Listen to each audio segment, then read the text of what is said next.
Mbah, ini nih pertanyaan ini dinantikan banyak orang, Mbah. Bagaimana kemudian Abah membedah haji itu secara hakikat, secara substansial? Betul. Karena masyarakat kita tuh, Mbah, rela jual tanah. Tanah kita ini dijual untuk pergi yang katanya ke tanah suci itu Iya. tadi gitu. Tolong diberikan perspektifnya secara hakikat haji itu gimana, Pak? Sebenarnya kalau inilah kembali lagi akibat kita ini adalah agama yang sudah dimodifikasi gitu. Dan haji itu kalau menurut Abah adalah sudah cenderung kepada bisnis sebetulnya. Bahkan Nabi pun sudah mengatakan kan, nanti di akhir zaman itu haji itu kata Nabi hanya arihlah, jalan-jalan, Jalan-jalan.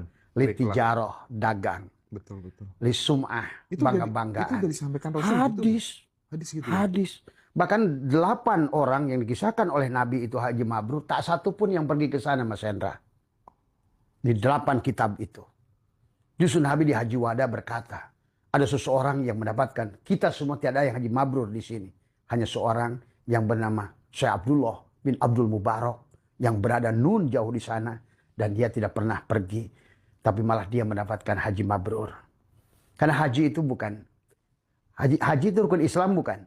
Ya. Rukun Islam. Kalau rukun itu boleh nggak ditolak kalau rukun? Rukun nikah misalnya satu nggak ada, Nggak boleh? boleh dong. Nggak boleh. Rukun sholat satu hilang, nggak boleh. Rukun nikah, rukun apapun rukun tadi semua. Gimana? Haji yang sebetulnya rukun Islam harus disyaratkan harus punya duit. Gak mampu gitu ya. Padahal tadi manis tatoa ilahi sabila itu akhirnya diterjemahkan oleh orang mampu duitnya. Padahal sebenarnya kalau rukun berarti semua orang wajib haji. Betul. Mutlak haji itu Mas Hendra. Bahkan kata Abah, sesungguhnya kenapa kita harus mengenali diri? Karena sesungguhnya nanti untuk haji ujungnya.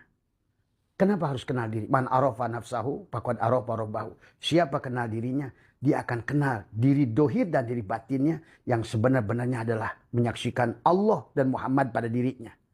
Setelah dia menyaksikan Allah, maka dia bersahadat pada dirinya. Barulah dia menegakkan si diri itu sholat namanya Mas Hendra. Pada saat dia sudah menegakkan dirinya sholat. Tapi pada saat dia imsak, menahan keberadaan dirinya wujudnya, itulah zakat. Jadi zakat secara hakikat itulah menzakatkan tubuh ini dipakai untuk tujuan Allah. Karena kita ini ada yang diadakan. Kalau kayu berubah jadi kata Abah juga pintu kayu, plafon kayu, pagar kayu, kusen kayu. Itu pada tujuan kayu bukan pada pagar, pada plafon, pada kusen, pada apa itu. Sebenarnya. Maka disitulah orang yang sudah zakat